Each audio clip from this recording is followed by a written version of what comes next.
tu vas nous présenter donc évidemment vous l'avez tous reconnu la Dedoche, la 2 chevaux, qui est une véritable légende automobile française.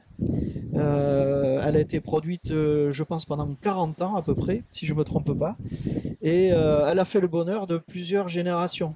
Donc Alain, est-ce que tu peux nous expliquer comment tu as trouvé ce véhicule et comment tu l'as préparé? Voilà, est-ce que tu peux nous dire un petit peu l'histoire de cette belle 2 chevaux? Ouais, ben alors au début, ben, je cherchais pas forcément une 2 chevaux, je cherchais surtout une voiture pour mes enfants pour partir à l'armée. Comme ils étaient en caserne pas très loin de la maison, il leur fallait une voiture pour rentrer la fin de semaine à la maison. Et j'ai trouvé cette 2 chevaux qui était dans un garage à côté d'Angoulême, mais qui était prévue non pas pour la vente, mais pour la casse. Donc c'est une 2 Elle chevaux. était dans quel état au départ? Elle était exactement comme ça, c'est sa couleur d'origine, c'est la couleur rouge géranium pour être précis. Et D'accord. pour les puristes, AC 435, voilà, c'est encore plus précis. Elle était comme ça. Simplement, moi, j'ai rajouté quelques accessoires après parce que, en fait, quand mes enfants ont fini l'armée, ben, la voiture, j'en suis tombé amoureux, quoi, hein, comme ça se doit avec une 2 chevaux. Et je l'ai D'accord. gardée. Et je l'ai gardée. Et puis je l'ai accessoirisée. Alors, ça fait hurler certains puristes parce qu'il y a des Oui, choses on va faire le tour un peu qui du sont pas véhicule tout d'origine, à l'heure. quoi. On va Voilà. regarder ça de plus près.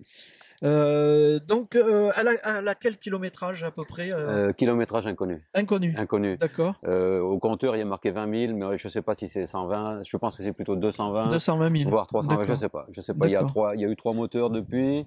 Elle est de 77. D'origine, il n'y a que la couleur qui est d'origine, c'est tout, malgré qu'elle D'accord. ait été repeinte il y a une quinzaine d'années. On va faire le tour du véhicule. Voilà, donc tu peux nous dire à peu près au niveau des phares, Oui, bah alors, ils sont d'origine? comme je te l'ai dit tout à l'heure, cette 2 chevaux elle est de 1977, donc il y a beaucoup de choses qui ne sont pas d'origine. Disons que c'est un peu comme une mariée. La mariée me plaît telle qu'elle est, même si elle n'est pas, si elle n'a pas l'âge de ses artères exactement. Donc les phares sont des phares ronds d'origine. À une certaine époque, Citroën a changé les phares ronds pour des phares carrés, rectangulaires. Puis ils sont revenus aux phares ronds. Bon, ça fait partie des goûts de chacun. Moi, c'est des phares ronds, ils sont d'origine. D'accord. La calandre, c'est aussi une calandre Citroën, mais c'est pas la calandre de cette voiture-là, celle-là est beaucoup plus belle parce qu'elle est en aluminium.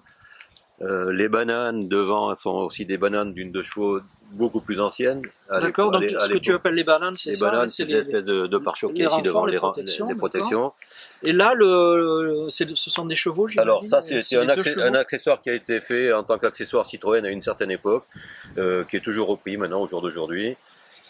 D'accord, représentant les 2 Pareil, chevaux. en aluminium, bien sûr, 2 chevaux, donc on voit tout de suite. Les petites casquettes de phare, moi ça c'est mon petit côté gamin qui fait que j'accessoirise un petit peu la voiture. Là, je vois que tu as une casquette au Alors, niveau du pare-brise. ça c'est une casquette qui est faite par une boîte en Allemagne, au nord de l'Allemagne, pour beaucoup de marques, pour Fiat, pour Volkswagen, pour des camions, pour des camionnettes également aussi. Et celle-ci, bon, elle n'était pas prévue pour une 2 chevaux, mais elle est adaptable grâce à un petit support intermédiaire qui permet de l'adapter. Les essuie-glaces, donc je vois, Les essuie-glaces, c'est sont pareil, ça d'origine. c'est d'origine également aussi. La galerie, elle vient de peut-être d'autre chose que d'une 2 chevaux, je sais pas.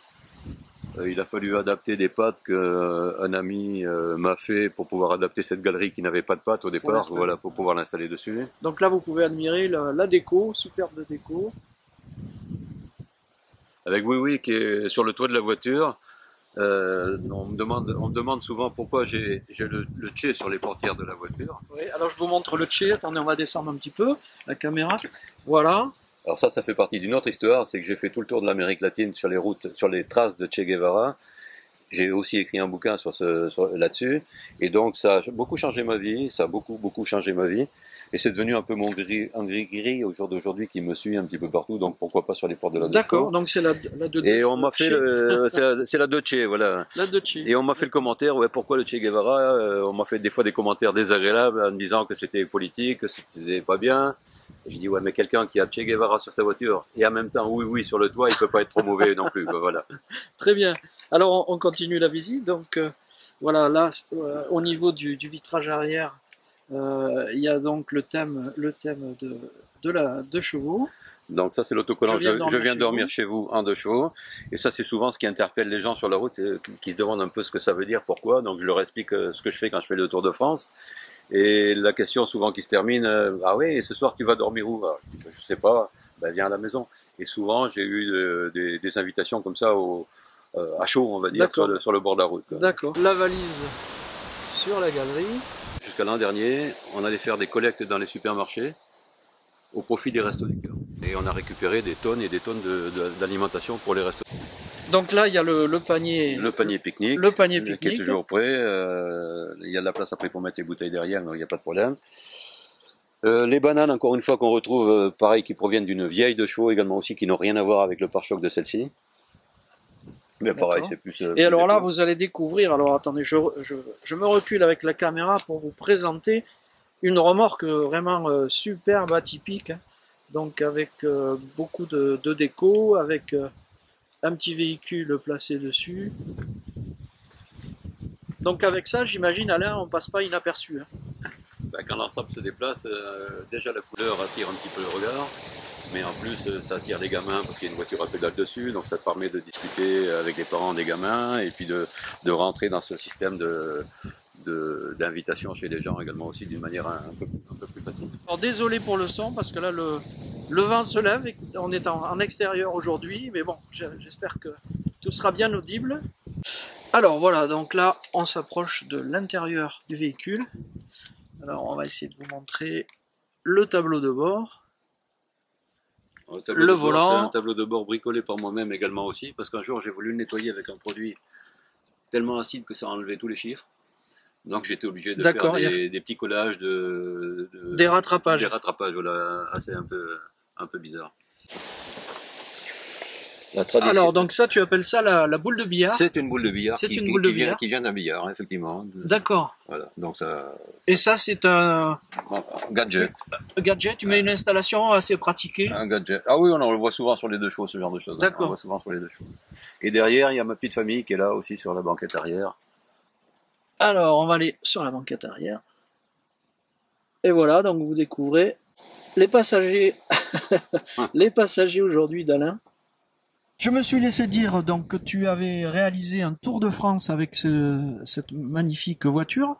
Est-ce que tu peux nous raconter un petit peu rapidement ton périple? Oui, bien sûr. J'étais parti pour faire un tour de France complet. J'ai lancé cette idée un jour sur Facebook en disant que j'avais envie de faire le tour de France avec ma 2 chevaux, mais j'avais pas les moyens d'aller à l'hôtel, ni au restaurant tous les jours, et ni l'envie non plus. Donc éventuellement, si on voulait bien m'accueillir, pourquoi pas. Et j'ai reçu dans les jours qui ont suivi, alors ça c'est les mystères de Facebook, des amis de mes amis, etc., et des partages, j'ai reçu près de 700 invitations. D'accord, donc à partir d'un lancement d'appel sur Facebook, tu as eu beaucoup de retombées. Voilà. Et donc ça t'a permis de faire un tour comme ça complet. Alors donc j'ai commencé à partir, j'ai fait le centre de la France, j'ai fait le sud de la France, de Marseille aux Pyrénées, on va dire. Le Covid m'a arrêté à un certain moment. Et puis depuis, je me suis marié, donc il s'est passé beaucoup de choses. Donc j'ai pas repris mon tour de France, mais je le fais. D'accord, donc tu l'as pas entièrement terminé. Je l'ai pas entièrement terminé, donc je le fais, on va dire, par étapes. Mais c'est surtout l'idée, c'était surtout d'aller à la rencontre des gens. Ce n'est pas vraiment de faire des tours de 2 chevaux, parce que ça me plaît bien aussi, mais c'était d'aller à la rencontre des gens qui m'invitaient et d'écrire des bouquins sur ces rencontres que je fais avec les gens. D'accord, donc tu en as tiré un livre ou plusieurs peut-être? Voilà, j'en ai un qui est ici par exemple. D'accord. Alors les livres s'appellent Je viens dormir chez vous en 2 chevaux. Très bien. Un peu comme l'émission d'Antoine. Alors on va le présenter. Voilà, on va le présenter à la caméra si c'est. Voilà, donc le livre d'Alain. Donc c'est des petits épisodes. Et ce livre, on peut se le procurer? Alors il est sur Amazon, il est sur Chapitre, De Citre, enfin toutes les bonnes bibliothèques en ligne entre autres. On peut aussi l'avoir chez son bibliothécaire du coin, le commandant. Très bien, il n'y a aucun souci là-dessus. Sur chaque vente de chaque livre, il y a 3 € qui sont reversés à une fondation qui s'occupe d'enfants qui ont le cancer en Colombie, avec qui je collabore depuis une dizaine d'années. Donc c'est aussi ma petite goutte d'eau dans l'océan humanitaire de choses qu'on peut faire à partir d'une de chevaux. Donc comme quoi Facebook, comme quoi Facebook, pas de mauvais côté. Voilà, exactement. Très bien. Donc ça c'est le tome 1. Alors il y a aussi le tome 2, et puis il y a encore d'autres histoires en rapport avec la 2 chevaux, mais je crois que beaucoup déjà dans mes amis de chevaux connaissent un petit peu moins. Donc 2 ouvrages pour l'instant? Là il y en a 2. Oui. Ouais, il y en a 2 qui s'appellent aussi bien sûr pareil. On va vous les présenter. Je viens dormir chez vous en 2 chevaux. Ça c'est encore une autre histoire, c'est pareil, une histoire d'une ville où il n'y a que des 2 chevaux. La ville s'appelle Decheville, bien sûr. D'accord. Et Elle est où moi, cette voilà, où il y a un petit, Il y a un jeu mystère. de piste. D'accord. Elle existe, la ville, en fait. Hein. D'accord. Bon, il n'y a pas que des deux chevaux dedans, mais elle existe. Très Donc, bien. jeu Très de bien. piste, pour ceux qui connaissent le sud de la France, il y en a qui l'ont trouvé déjà. D'accord. Bon, bah, écoute, ce que je te propose maintenant, on va faire un petit peu le tour pour que vous puissiez découvrir en détail cette Dedush. Et donc on va regarder un petit peu tous les éléments, y compris le moteur, et puis on va la faire tourner de manière à écouter le bruit bien particulier de ce moteur. C'est entre parenthèses, c'est la première cylindrée. Je crois que la première Non, cylindrée, ça c'est la dernière cylindrée. c'est la dernière C'est un génération. moteur 602 cm3. D'accord, d'accord. Et les premières, c'était, si j'ai bonne mémoire, des 375 cm3. C'est ça, oui, un peu plus, oui, d'accord. Donc Ouais. un peu plus. Je crois qu'il y a eu 3 générations. Voilà, sur laquelle il y Très avait des gros soucis, on va dire d'essuie-glace qu'il fallait faire tourner à la main, des choses comme ça. D'accord, Bon, d'accord. celle-là, elle a évolué. Après, elle est que de 77, elle est beaucoup plus récente. Elle est plus récente. Les d'accord. premières étaient de 49. Le premier salon où elle a été présentée, c'était en 49. Oui, tout à fait. Tout à fait, oui. Donc, celle-là, elle est de 77. Ça a existé jusque dans les années 90 ou 91, si j'ai bonne mémoire. La D'accord. dernière. Je crois que c'était au Portugal que Ouais, les toutes dernières de chevaux ont été produites. À Mangalde, au Portugal. Bon, bah écoute Alain, ce que je te propose, on va maintenant aller un petit peu voir sous le capot ce qui se passe. Allez. Voilà, donc là, on va s'approcher, on va découvrir la motorisation. Alors, rien d'extraordinaire pour ceux qui connaissent la 2 chevaux, c'est vraiment le moteur typique de base, moteur 602 cm3. Donc c'est la dernière version en fait, Ouais, c'est dans les C'est la version, dernières versions, effectivement. la plus Alors, puissante. beaucoup de choses ont été changées dessus. Le carburateur 3 fois, avant que j'en trouve un qui fonctionne correctement. L'alternateur a été changé. Le démarreur a été changé. Et puis, bon, petit à petit, régulièrement, il y a toujours quelque chose qui est bon à refaire. Ce qu'il y a de bien, c'est qu'on trouve toujours les pièces. Voilà, puis c'est de la mécanique assez simple. Ça reste assez simple. C'est de la vraie mécanique. Et ces augmentations de puissance, je pense que c'était dû à des modifications de l'alésage. C'est ça, Oui, hein, et puis c'est surtout que des demandes de la clientèle, parce qu'il y avait surtout des besoins qui étaient souvent des besoins commerciaux ou à la campagne, donc il y avait souvent besoin de faire quand même quelques kilomètres. Et à l'époque, c'était la première voiture du peuple, donc les gens découvraient aussi des congés payés dans les années 50 et avaient besoin de se balader un petit peu à travers la France. Et avec une voiture qui faisait 375 cm3, c'était un peu difficile. Donc il a fallu augmenter un peu la puissance du moteur. Et puis bon, la technique a évolué déjà. Très bien. Bon, bah, écoute, ce que je te propose, on va laisser le capot ouvert et tu vas nous faire écouter ce bruit bien caractéristique.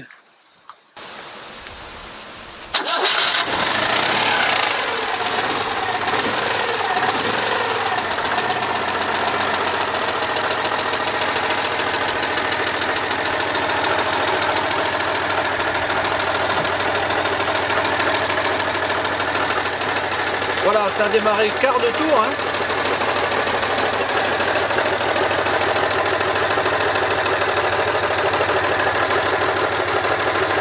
Allez, tu nous fais quelques accélérations, là, 2 ou 3. Je vais faire d'ici. Oui, oui.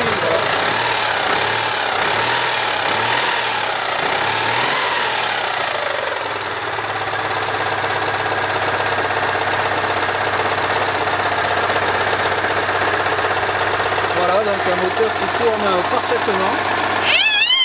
Ah, ça c'est le petit plus.